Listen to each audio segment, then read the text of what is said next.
अरे बहू जल्दी आ। हे भगवान, ऐसा लग रहा है गले में आग लग गई। सास की चिल्लाने की आवाज सुनकर बहू कीर्ति दौड़ते हुए शांति के पास आती है। क्या हो गया माँ जी? आप बहुत परेशान नजर आ रही है, क्यों हल्ला कर रही हैं? सब ठीक तो है ना? अरे बहू जल्दी से ठंडा पानी लेकर आ। हे भगवान, ये बदहजमी मेरा पीछा क्यों नहीं छोड़ती। कुछ भी खा लो, लगता है हजम ही नहीं होता। सुबह खट्टी डकारे आ रही है और अब ये बार बार गले में इतनी तेज जलन हो रही है, लग रहा है जैसे किसी ने आग लगा दी हो। अभी लेकर आई माँ जी। बहू रसोई में जाती है और सास के लिए एक गिलास पानी लेकर आती है। लीजिए माँ जी, इसमें मैंने थोड़ा नींबू भी डाल दिया है, आपको आराम मिलेगा। एक बात बताइए, जब आपको हैवी खाना हजम नहीं होता तो फिर रात के समय इतना हैवी खाना क्यों खाते हैं आप लोग? इस हिसाब से तो फिर मुझे खाना ही छोड़ना पड़ेगा। भूखे पेट भी तो भजन नहीं होता बेटा। अब तू ही बता मैं क्या करूं। यह बदहजमी अपनी जगह है और पेट की भूख अपनी जगह। सास की बातों के आगे कीर्ति निशब्द हो गई थी, इसलिए वो चुपचाप जाकर अपने कामों में लग जाती है। अगले दिन, बेटा कीर्ति, आज ऐसा कर तू शाही पनीर और मलाई कोफ्ते बना ले और साथ में बटर नान, मजा ही आ जाएगा खाकर। मम्मी जी, कढ़ाई पनीर और मलाई कोफ्ता? आपको ऐसी बातें सोचने से भी घबराहट नहीं होती क्या?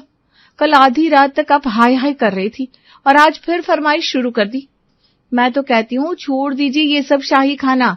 मूंग की दाल की खिचड़ी बना देती हूँ आपके लिए, आपको इस उम्र में वही सब हजम होगा। अरे हट, खिचड़ी भी कोई खाने की चीज है? ठीक है, कल थोड़ा सा मुझे बदहजमी हो गई थी, लेकिन हर बार खाना खाने के बाद मेरी तबीयत बिगड़ जाए ऐसा कोई जरूरी थोड़ी ना है।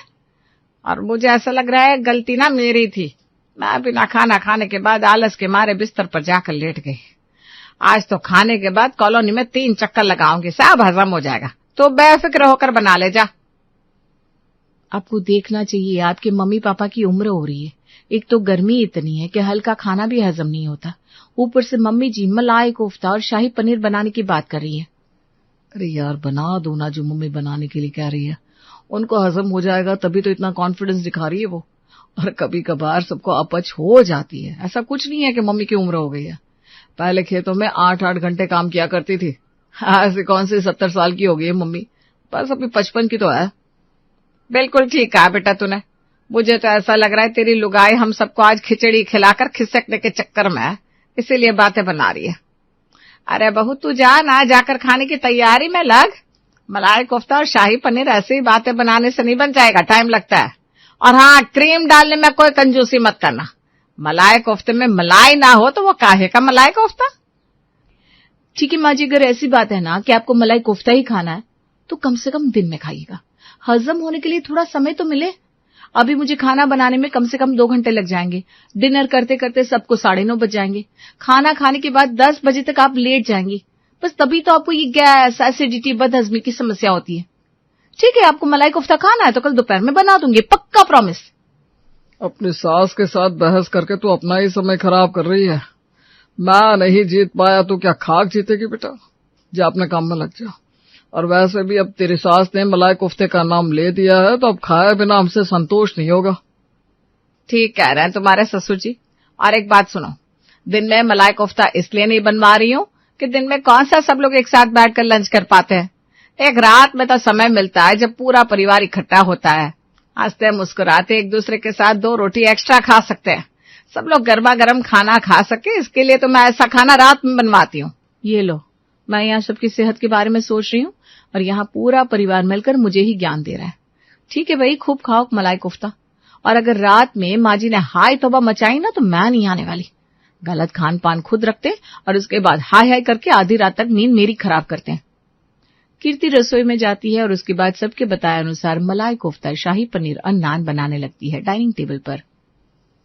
अरे बहू, इतना स्वादिष्ट खाना बना है कि पेट भर गया लेकिन मन नहीं भरा। ऐसा करो, मेरे लिए एक नान और ले आओ। बिल्कुल ठीक कह रहे हैं तुम्हारे ससुर जी। आज तो मलाई कोफ्ता इतना अच्छा बना है कि मेरा बस चले ना तो पूरा का पूरा मैं ही चट कर जाऊं। अरे मम्मी रहने दो, पूरा का पूरा आप चट कर जाओगी तो हम सब क्या करेंगे।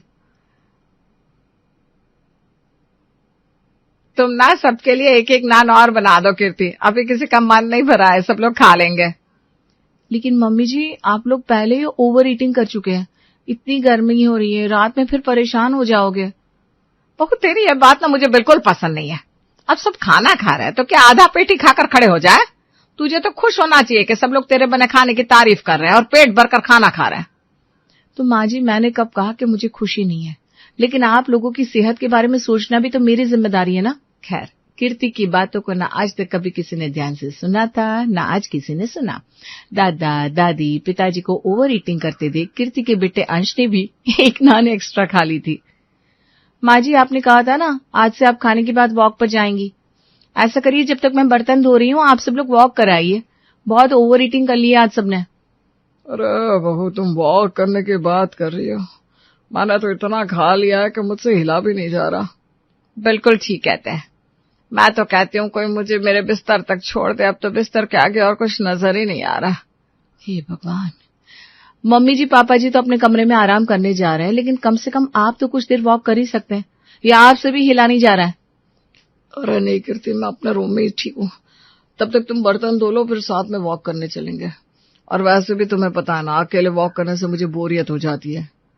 ठीक है, मैं किचन साफ करके बर्तन वगैरह धोकर आती हूँ, आप तक वेट कर लो। आयुष और उसके पापा बेडरूम में जाकर बिस्तर पर पसर गए थे और दूसरी तरफ कीर्ति रसोई की साफ सफाई बर्तन वगैरह में जुट गई थी। तकरीबन आधे घंटे बाद जब वो सारा काम खत्म करके अपने कमरे में पहुंची तो देखा कि अंगद और अंश दोनों सो चुके हैं। ये लो, हो गई इनकी वॉक। पता नहीं कैसे आलसी लोग हैं, अपनी सेहत की कोई परवाह ही नहीं इन लोगों को। बस ठूस ठूस के खाना और बिस्तर पर पड़े रहना, यही दो काम आते हैं। कोई अकल की बात सिखाए तो वो दुश्मन है सबका। गुस्से में बड़बड़ाते हुए कीर्ति भी कमरे की लाइट ऑफ करती है और बिस्तर पर जाकर लेट जाती है। अभी उसे बिस्तर पर लेटे कुछ ही देर हुई थी कि उसे धमाके की आवाज सुनाई देती है और पूरा कमरा गंदी बदबू से महकने लगता है। इतनी गंदी बदबू आ रही है, बेहिसाब खाएंगे तो पेट में जाकर खाना सड़ेगा ही ना। रोज का काम है, रात के 10 बजे डिनर करेंगे और फिर पूरी रात ये बदबू भरे गोले छोड़ते रहेंगे। हर 5 मिनट में अंगद गोले दाग रहा था, जिसकी वजह से कीर्ति की नींद उड़ गई थी। उसका पारा 7वें आसमान को छू रहा था। तभी बेटा अंश उठकर बैठ जाता है। मम्मा, पेट में बहुत दर्द हो रहा है। अरे बेटा, क्या हो गया? अच्छा रुको, मैं तुम्हें पेट दर्द की दवा देती हूँ। हाँ? नहीं मम्मा, बहुत दर्द हो रहा है, बेचैनी हो रही है, कुछ अच्छा नहीं लग रहा है। इतना कहते कहते अंश कमरे में ही उल्टी कर देता है। ये तो होना ही था, मैं जानती थी, इसीलिए मना कर रही थी कि इतनी रात के समय इतना हैवी खाना मत खाइए, मत खाइए। ऊपर से माँ जी है, मलाई कोफ्ता में भर भर के मलाई डालना, शाही पनीर में काजू और क्रीम कम नहीं होना चाहिए। खूब खाओ, क्रीम नुकसान तो करेगा ही। गर्मी के मौसम में लोग घिया तोरी खाते हैं और हमारे घर के लोग सुधरने का नाम नहीं ले रहे। आधी रात को बेटे के कपड़े बदलवा कर, कमरे की सफाई करके और अंश को दवाई खिलाकर सुलाते सुलाते कीर्ति को 1 बज गया। वॉशरूम इस्तेमाल करने के लिए कीर्ति जैसे ही अपने रूम से बाहर निकलती है तो देखती है सासू माँ के कमरे से भी हाय हाय हाय हाय की आवाजें सुनाई दे रही है। मम्मी जी, क्या हो गया? क्यों हाय हाय कर रही हैं आप? ठीक तो है ना? क्या बताओ बेटा, आज तो इतनी एसिडिटी हो रही है, बेचैनी के मारे 1 मिनट के लिए भी नींद नहीं आ रही। खट्टे डकारों ने जीना मुश्किल कर दिया है। समझ में नहीं आ रहा क्या करो बहू, तो ही कोई दवा पिला दे। माँ जी, आपको दवा की नहीं, परहेज की जरूरत है। अरे ऐसा भी क्या शौक है आप लोगों का कि खाना देखकर आप लोग अपनी सेहत की भी चिंता नहीं करते? किसी और की ना सही, अपनी चिंता तो आदमी को होनी चाहिए ना। अरे बहू, दवाई के बजाय तानों से इलाज करेगी क्या मेरा? गैस का गोला बनकर उड़ जाऊंगी, कुछ कर जल्दी से। जा रही हूँ माँ जी, इनो लाती हूँ, पी लीजिए, थोड़ा बहुत आराम तो मिल ही जाएगा। पहले पति अंगद, उसके बाद बेटा अंश और अब सास की हालत देखकर कीर्ति मन ही मन सोच लेती है कि ये लोग तो सुधरने से रहे हैं, अब उसे ही कुछ सख्ती करनी पड़ेगी, वरना ये सब ऐसे ही चलता रहेगा। अगले दिन शाम को, अरे बहू, अभी तो 7 बज रहे हैं, अभी से क्या खटर पटर करने लगी रसोई में? तेरे बाबूजी और अंगद ऑफिस से आ जाए, उनसे पूछ कर खाना बनाना। माँ जी, उनसे पूछने के चक्कर में रोज खाना लेट होता है। 10 बजे खाकर आप लोग सीधा सोने जाते हो, इसलिए मैंने सोच लिया है आज से 8 बजे तक सबको डिनर खत्म करना है, ताकि सोने से पहले 2 घंटे का समय तो मिले। अरे बहू, कैसी बेतुकी बातें कर रही है? ऐसे कुछ भी बनाकर रखने की क्या जरूरत है? इतने साल हो गए तेरी शादी को, आज तक किसी ने खाया ऐसा खाना जो आज खा लेंगे? रात में हमारे यहाँ सबका मनपसंद खाना बनता है और उसके लिए अभी तुझे थोड़ी देर इंतजार करना पड़ेगा। नहीं माँ जी, आज तक इस घर में जो हो रहा था वो गलत था। मैंने डाइटिशियन से बात की है, उससे घर में सबकी सेहत के लिए कुछ बातें बताई हैं और अब से वो आप सबको फॉलो करनी होगी। मैं तो फिर भी 8 बजे डिनर करने के लिए कह रही हूँ, लेकिन डाइटिशियन ने तो कहा है कि शाम को 7 बजे तक डिनर हो जाना चाहिए। उसके बाद खाना खाने से गैस, एसिडिटी और तमाम तरह की परेशानियां पैदा होती है। और भूल जाइए वो दिन जो हमारे घर में रोज रोज दाल मखनी, शाही पनीर बनता था। अब घर में वही बनेगा जो मैं चाहूंगी। सबको रात के समय हल्का खाना ही खाना है ताकि पेट को थोड़ा आराम मिले और ये जो रोज रोज आपकी बदहजमी की समस्या है ना, वो भी ठीक हो जाए। अपने बारे में ना सही, कम से कम उस छोटे से बच्चे के बारे में तो सोचिए आप लोग। कल आधी रात तक पेट दर्द से वो परेशान था। इतना ही नहीं, एक उल्टी भी की उसने। आप लोगों की गलत शौक के चक्कर में अपने बेटे की सेहत तो नहीं मैं बिगाड़ सकती। रोज रोज मैदा के बने भटूरे और नान खाना कोई समझदारी होती है क्या? अरे देखो तो कल की लड़की हमें पाठ पढ़ा रही है। बनाओ जो बनाना है, हम तो तुम्हारी घास फूस खाने से रहे। माँ जी, खाना तो आपको यही खाना पड़ेगा, वरना आप अपने लिए अलग से नौकर लगवा लीजिए और बनवाती रहिए उससे शाही खाना। अब मैं इस घर की सेहत के साथ और कॉम्प्रोमाइज नहीं करने वाली। बहू का 2 टुक जवाब सुनने के बाद अब शांति देवी के पास कहने के लिए ज्यादा कुछ नहीं बचा था। 7:30 बजे तक बहू ने डिनर बनाकर तैयार कर दिया था। अभी से डिनर बनाकर टेबल पर भी लगा दिया तुमने? अभी तो मैं ऑफिस से घर आया हूँ, थोड़ा चाय नाश्ता तो करा दो। देखो अंगद, चाय का समय 5 बजे का होता है। अब डिनर का समय है, डिनर कर लीजिए। उसके बाद आधा घंटा बाहर वॉक करके आइए, 1 घंटा आराम से सबके साथ टाइम स्पेंड करिए और फिर सोने जाइए। सही रूटीन यही होता है। 8 बजे तक आप चाय पियेंगे, फिर 10 बजे डिनर करेंगे और उसके बाद ऐसे ही पेट फुलाकर सो जाएंगे, फिर रात भर गैस सोएंगे। कान खोलकर सुन लीजिए, मैं थक गई हूं। अब मुझसे ये सब एक दिन भी बर्दाश्त नहीं होगा। या तो आप लोग अपनी आदतें सुधार लीजिए, वरना मैं घर छोड़कर चली जाऊंगी। अब इससे ज्यादा मुझे और कुछ नहीं कहना। अरे यार, छोटी सी बात के लिए क्या इतना सीरियस हो रही हो तुम तो ऐसा लग रहा है एकदम लड़ने के लिए मोर्चा संभाल कर बैठी हो। आज तक मैंने कुछ नहीं कहा, इसीलिए बात यहां तक पहुंच गई है। अब बस, बहुत आप लोगों ने अपनी मनमानी कर ली। अब इस घर में सबकी सेहत का ध्यान रखने की जिम्मेदारी मैंने अपने हाथों में ले ली है। माँ जी से तो मुझे कुछ उम्मीद है नहीं, क्योंकि सबसे ज्यादा माँ जी ही तला भुना और भारी खाना बनाने के लिए कहती रहती। बहू के कहने पर सभी लोग 8 बजे ही मन मारकर डिनर कर लेते हैं, लेकिन आदत बड़ी गंदी चीज होती है। लौकी की सब्जी से 2-2 रोटी खाने के बाद 10:30 बजे तक सबके पेट में गुड़गुड़ गुड़गुड़ भूख लग गई थी, क्योंकि देर रात खाना खाने की गंदी आदत जो पाल रखी थी। और वैसे भी मलाई कोफ्ता खाने वालों का लौकी की सब्जी से कहाँ चलने वाला था। रात में 10:30 बजे। बहुत देख लिया तूने अपनी मनमानी का नतीजा। इसीलिए मैं रात के समय हैवी खाना बनवाती हूँ। कम से कम इतनी लंबी रात होती है, आदमी चैन से सो तो सके। अब तेरी उस पानी जैसी लौकी की सब्जी खाकर 2 घंटे में भूख लग गई। और सिर्फ मुझे नहीं लग रही, तुम्हारे बाबूजी को भी भूख लगी है। अब बताओ, क्या पूरी रात भजन करें हम बैठकर? सास की बात सुनकर तुरंत उसका पति अंगद भी कमरे में से निकलकर बाहर आता है। बिल्कुल ठीक कह रही हो मम्मी आप। अरे एक तो उस लौकी की सब्जी से ढंग से खाना नहीं खाया गया, और वो तो पेट में जाकर कहाँ गायब हो गई पता ही नहीं चल रहा। मुझे तो खुद भूख लगी हुई है। कहते कुछ बना दो, वरना ऐसे तो भूख से मुझे रात को नींद नहीं आने वाली। सबकी सब ढीठ है इस घर में। इन लोगों की आदत ऐसे नहीं सुधरने वाली। अरे डाइटिशियन ने तो कहा था कि रात में डिनर बनाने की जरूरत ही नहीं है, इनको सलाद और फ्रूट्स खिलाकर सुला दो। लेकिन मुझे पता था सलाद खाकर हमारे घर के लोगों को नींद कहाँ आने वाली है, इसलिए मैंने सबके लिए हल्की सी सब्जी और रोटी बनाई। और ये देखो, ये सब तो 10:30 बजे फिर से पेट पकड़कर मेरे सामने खड़े हो गए। क्या करूं, फिर से डिनर बनाना पड़ेगा क्या? ऐसे क्या मुंह बना रही हो यार? अच्छा चलो ठीक है, मैं ही बाहर से कुछ ऑर्डर कर लेता हूँ। मम्मी आप क्या खाओगी? बेटा ऐसा कर, कुछ चटपटा सा खाने के लिए मंगवा दे। कढ़ाई पनीर सही रहेगा। मेरे लिए तो तू ड्राई मंचूरियन मंगा देना, स्पाइसी वाले, खाकर एकदम मूड फ्रेश हो जाएगा। बहू के मना करने के बाद भी पूरे परिवार ने बाहर से खाना ऑर्डर किया और देर रात को बैठकर खाया। फिर वही हुआ जो होना था। रात के 1 बजते बजते सास शांति को एक बार फिर से बदहजमी हो गई थी। ससुर जी पेट पकड़कर टॉयलेट में बैठे हुए थे। अरे जल्दी करो कीर्ति, माँ बाबूजी की तबीयत खराब हो गई है, जल्दी से कुछ करो। खबरदार जो मेरी नींद खराब करने की कोशिश की तो। अगर इस घर में कोई समझदारी की बात सुनना नहीं चाहता तो मुझे बताने की जरूरत नहीं है कि किसकी तबीयत खराब है और किसका पेट खराब है। एक हफ्ता बीत गया था। लगभग हर रोज की यही कहानी थी।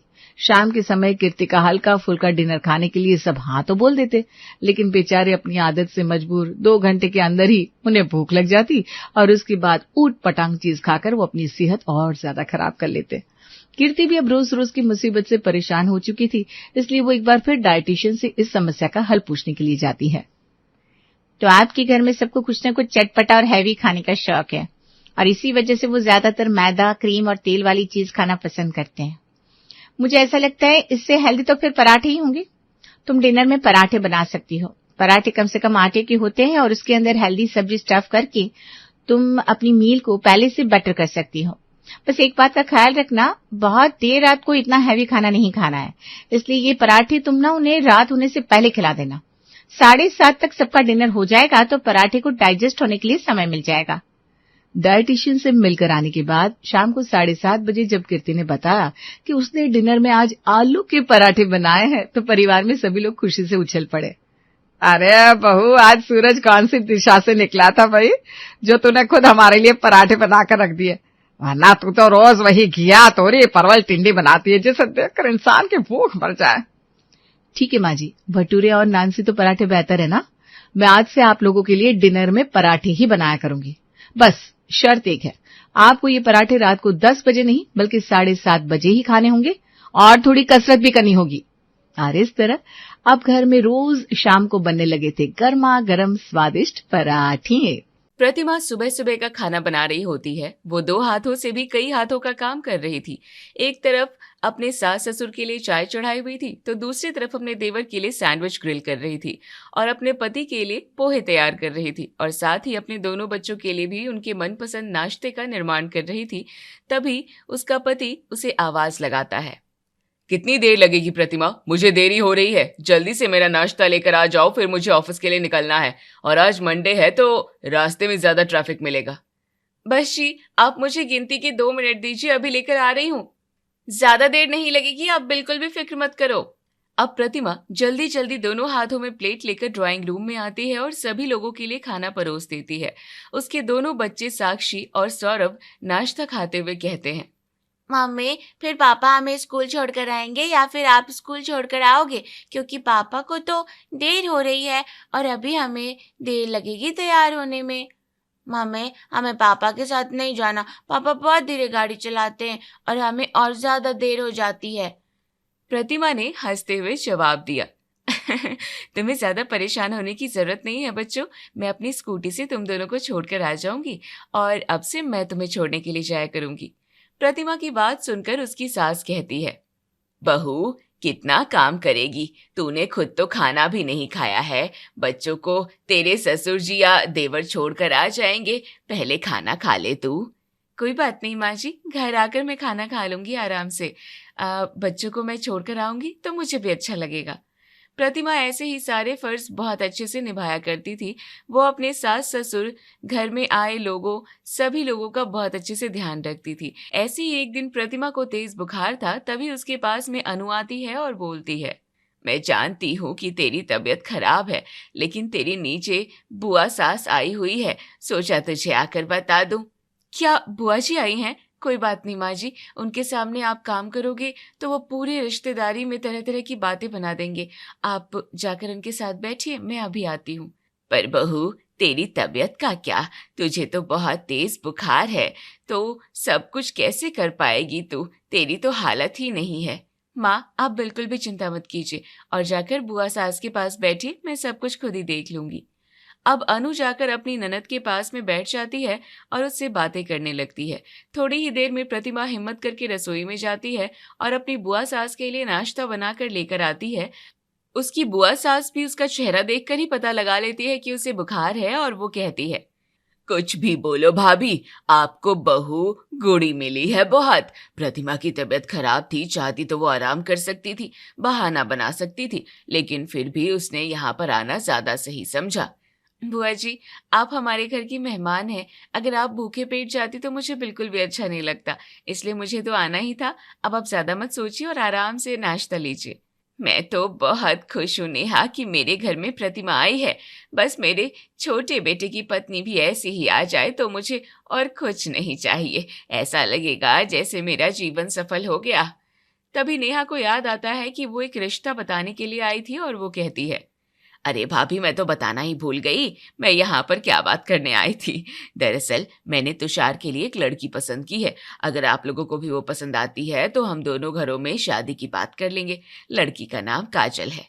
नेहा, अगर तुम्हें वो लड़की पसंद है तो जरूर उसमें कोई अच्छे गुण होंगे। तुम भी लड़की के बारे में थोड़ी जानकारी लेकर हमें दो। हम लड़की के घर जाकर आते हैं और तुम भी हमारे साथ ही चलना। लड़की बहुत अच्छी है भाभी, और अपने घर की इकलौती लड़की है तो उसकी परवरिश भी अच्छे से हुई है। घर के सारे काम भी अच्छे से जानती है और उम्मीद करती हूँ कि प्रतिमा के साथ उसकी भी अच्छी बनेगी।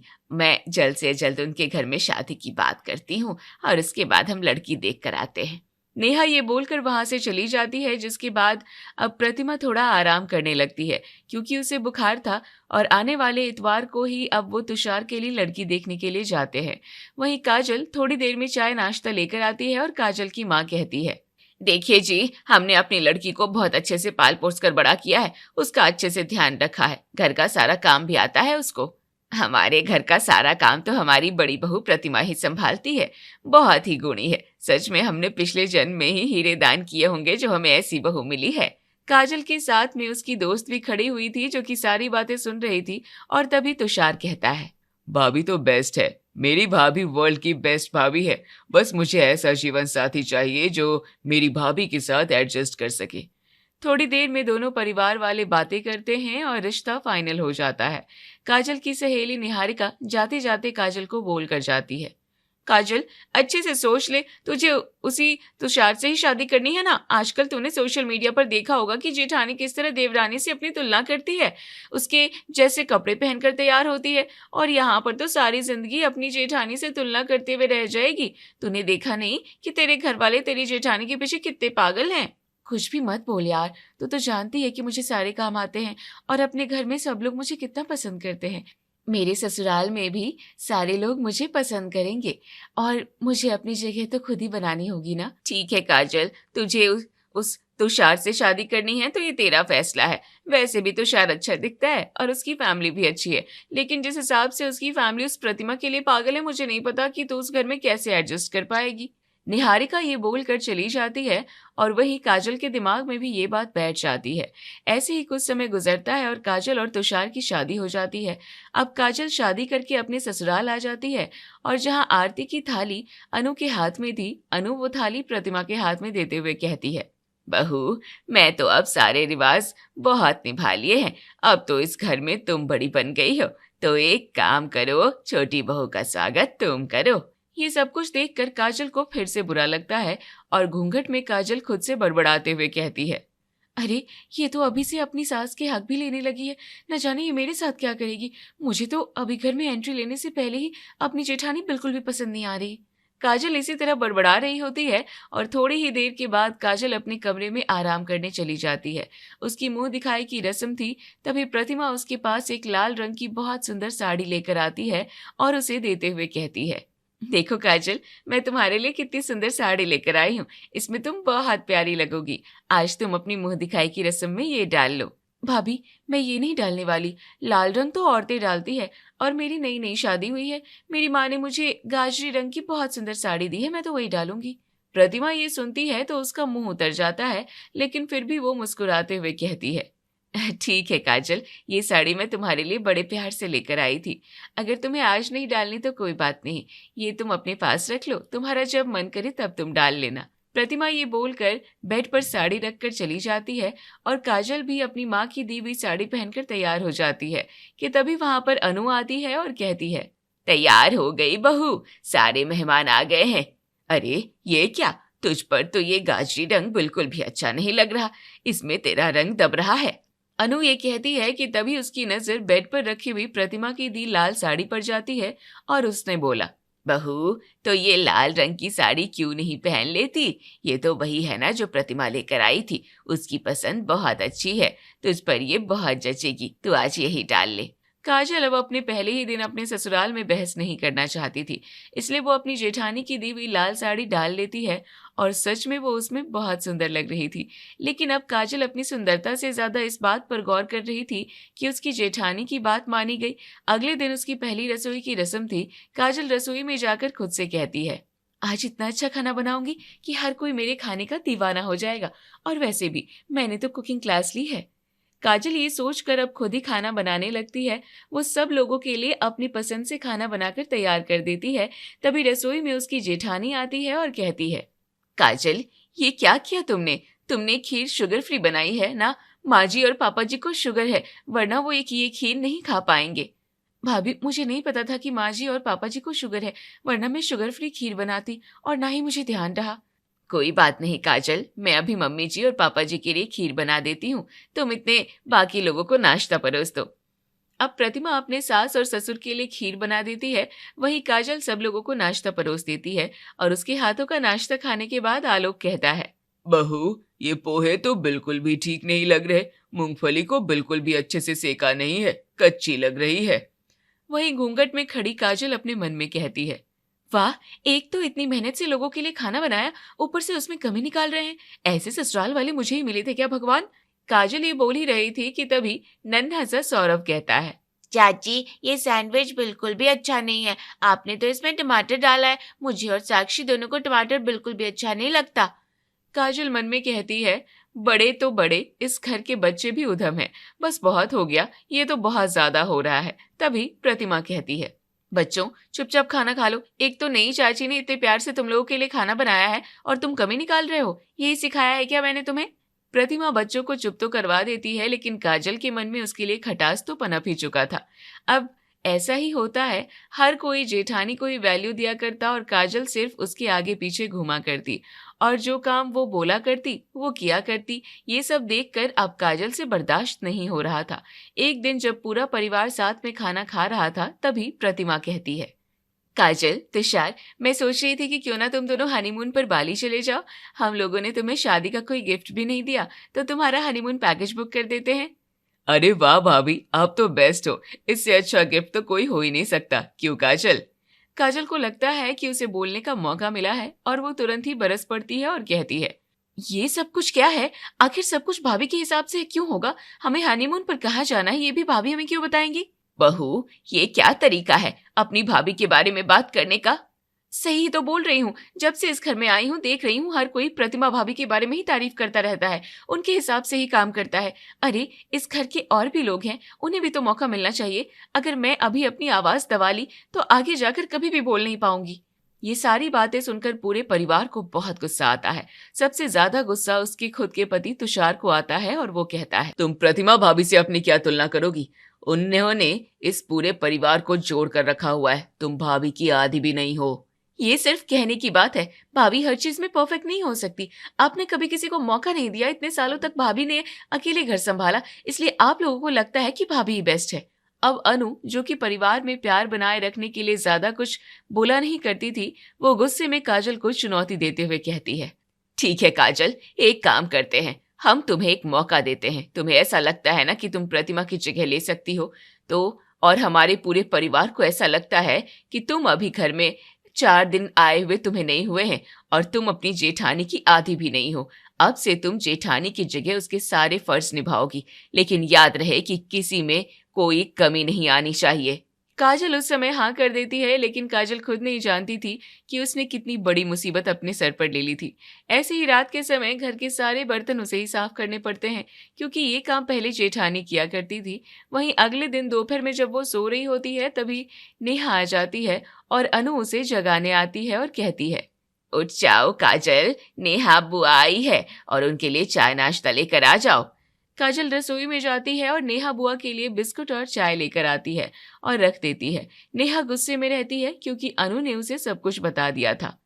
काजल, कभी किसी से अपनी तुलना करने से हम बड़े नहीं हो जाते। तुम अपनी जेठानी की आधी भी नहीं हो। तुम तो जानती भी नहीं थी कि वो कभी भी घर के आए मेहमान का स्वागत कैसे किया करती। तुमने तो ढंग से उसके कर्तव्य को सीखा नहीं और उससे तुलना करने लगी। जाओ और बुआ जी के लिए कुछ खाने को बना कर लेकर आओ। प्रतिमा, कभी भी घर आए मेहमान को भूखे पेट नहीं भेजती थी, खाना खिलाकर ही भेजती थी, सिर्फ चाय नाश्ता नहीं देती थी। काजल रसोई में जाती है और चुपचाप खाना बनाने लगती है। ये सब कुछ प्रतिमा देख रही थी, उसे ये सब कुछ देखा नहीं जाता और वो अपने मायके चली जाती है। वहीं काजल को अकेले ही सारे फर्ज निभाने पड़ रहे थे। सुबह उठकर सब लोगों के लिए अलग अलग तरह का नाश्ता बनाना, कुछ पैसों में पूरे घर का राशन लेकर आना, सब्जियां खरीदना, ये सारे काम अकेले करते हुए वो परेशान हो जाती है। और एक दिन वो अकेले में अपनी सहेली को कॉल करके कहती है, यार मैं तो परेशान हो गई हूँ। क्या सच में मैं अपनी जेठानी की आधी भी नहीं हूँ? मुझे तो काम ही नहीं हो रहा, अकेले घर संभालना बहुत ज्यादा मुश्किल है। ऐसा लगता है कि जेठानी ने सब लोग को ज्यादा ही सिर पर चढ़ाया हुआ था। हो सकता है यार कि वो इतना काम करती ही ना हो। अब तुझे घर के लोगों को बोला कि वो अकेले इतना सारा काम संभालती थी और तूने मान लिया। तूने उन्हें ये सब कुछ काम करते हुए थोड़ी देखा है? ये बात तो मैंने सोचा ही नहीं। कोई बात नहीं, इसका भी सॉल्यूशन निकाल लेती हूँ मैं। अब अगले दिन प्रतिमा घर वापस आ जाती है और पूरे परिवार के आगे काजल उससे माफी मांगते हुए कहती है, भाभी मुझसे गलती हो गई। शायद मुझे आपसे अपनी तुलना करने से ज्यादा अच्छा मुझे आपसे सीखना चाहिए था। कोई बात नहीं, तुम मेरी छोटी बहन जैसी हो। मैंने तो कभी भी तुमसे अपनी तुलना नहीं की और ना ही मैं चाहती हूँ कि तुम अपनी तुलना मुझसे करो। हम दोनों अपनी अपनी जगह हैं। पर भाभी मैं एक चीज चाहती हूँ, आप मुझे वो सारे काम करके दिखाएं जो ये घर वाले कहते हैं कि आप करती हैं। सभी घर वाले समझ गए थे कि काजल को अभी भी ढंग से अक्ल नहीं आई है। वहीं प्रतिमा को कोई फर्क नहीं पड़ता, क्योंकि सच में उसने अकेले ही पूरे परिवार को संभाला हुआ था ताकि अनु को आराम मिल सके। अगले दिन से प्रतिमा ऐसे दर्शाती है जैसे उसकी देवरानी है ही नहीं और वो पूरे घर को अपने दोनों हाथों से बहुत अच्छे से संभाल लेती है। सुबह बच्चों को स्कूल लेकर जाना, सब लोगों के लिए अलग अलग तरह का नाश्ता बनाना, घर का राशन लेकर आना, पूरे घर को संभालना, ये सब कुछ देखकर काजल 2 दिन में हैरान हो जाती है और अनु मुस्कुराते हुए एक दिन खाने की टेबल पर उससे कहती है, क्यों काजल बहू, तुम्हें क्या लगा कि हम लोग ऐसे ही बातें कर रहे हैं? अगर हमने तुमसे ये बोला कि तुम अपनी जेठानी की आधी भी नहीं हो तो बहुत सोच समझ कर ही बोला होगा। हम नए बने हुए रिश्तों को इस तरह की बातें बोलकर खराब नहीं करना चाहते, पर हमें ये बोलने के लिए तुमने ही मजबूर किया था।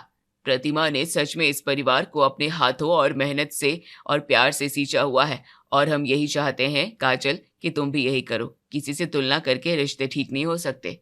वहीं दूसरी तरफ काजल को भी समझ में आ गया था कि प्रतिमा सच में दिल की बहुत अच्छी थी। वो बिना कुछ सोचे समझे निस्वार्थ परिवार के लिए किया करती थी और परिवार के लिए जीना ही उसका एकमात्र उद्देश्य था।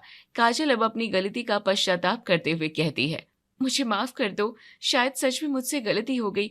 मैं अपनी सहेली निहारिका की बातों में इतना ज्यादा खो गई थी कि मुझे उसकी सारी बातें सच लगने लगी थी। कोई बात नहीं काजल, मैंने कहा था कि तुम मेरी छोटी बहन जैसी हो। मैं तुमसे गुस्सा नहीं हूँ, बस हमें कभी भी किसी की बातों में नहीं आना चाहिए और हमेशा अपनी सोच समझ से फैसला लेना चाहिए। तुम बहुत समझदार हो, पढ़ी लिखी हो। अगर तुम भी दूसरों की सोच के हिसाब से चलो तो क्या ये जीवन हुआ?